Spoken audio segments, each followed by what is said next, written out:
We've been conditioned to view solitude as a form of social exile, a sign of unpopularity, or even a symptom of an antisocial personality disorder.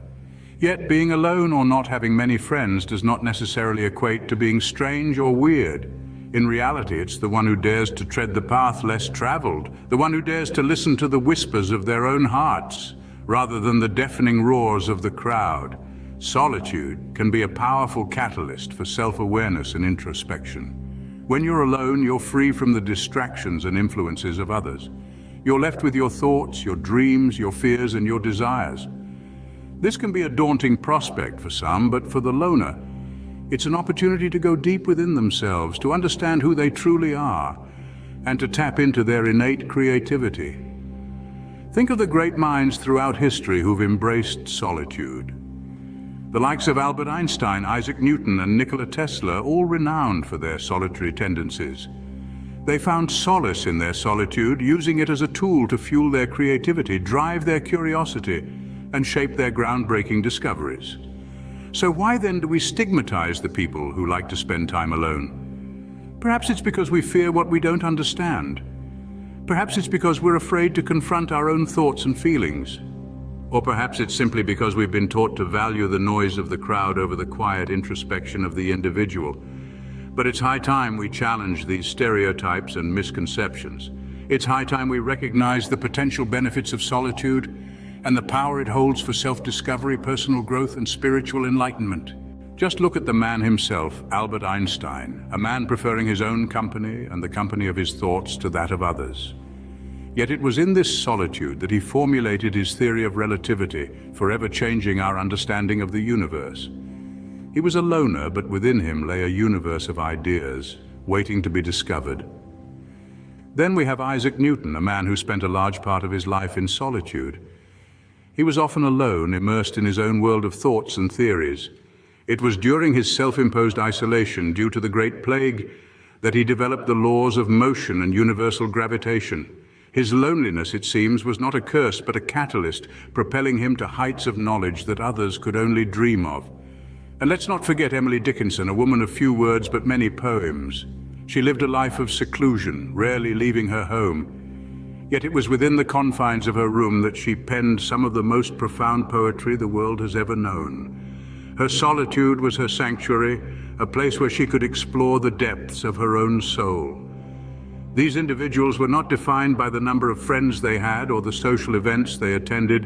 Instead, they were defined by their ideas, their creativity, and their groundbreaking contributions to society. They were loners, yes, but they were also thinkers, innovators, and trailblazers. Their aloneness allowed them to see the world differently, to question the status quo, and to think outside the box.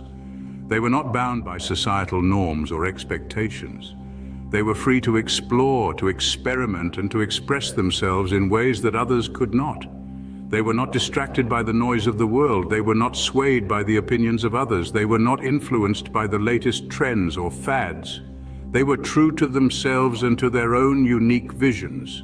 Their solitude provided them with the space and the silence they needed to listen to their own thoughts, to understand their own feelings, and to explore their own ideas.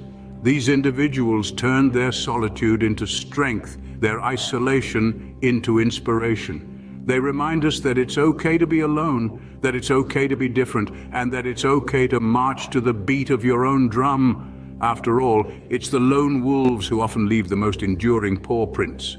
The beauty of independence is that it doesn't breed complacency. Instead, it encourages you to continually strive for improvement, for growth. The noise of the world fades away, and your thoughts are free to wander, to explore, to create. This freedom of thought has been the catalyst for some of the greatest innovations in history. It's also about creativity, about innovation. This freedom is what has led to some of the world's most groundbreaking discoveries and creations.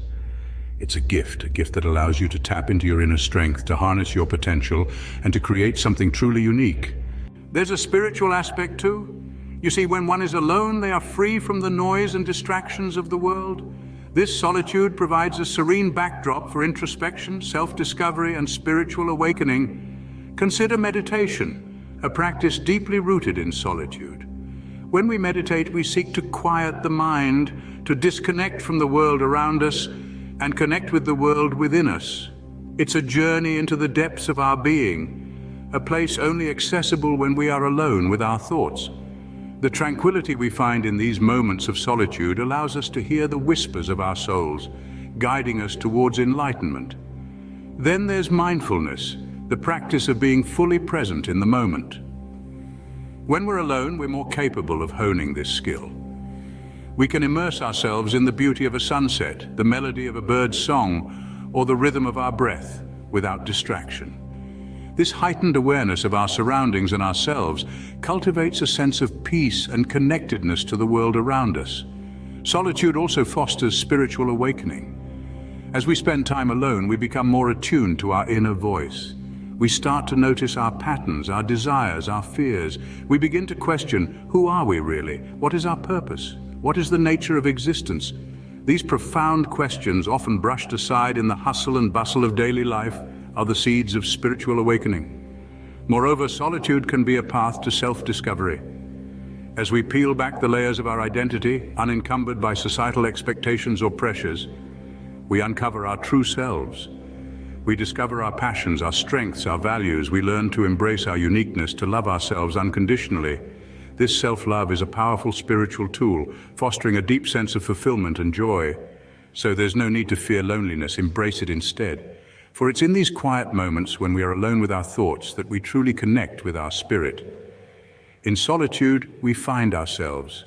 So is being a loner a societal curse or a hidden blessing? We've journeyed through history, revisiting the lives of great minds who thrived in solitude.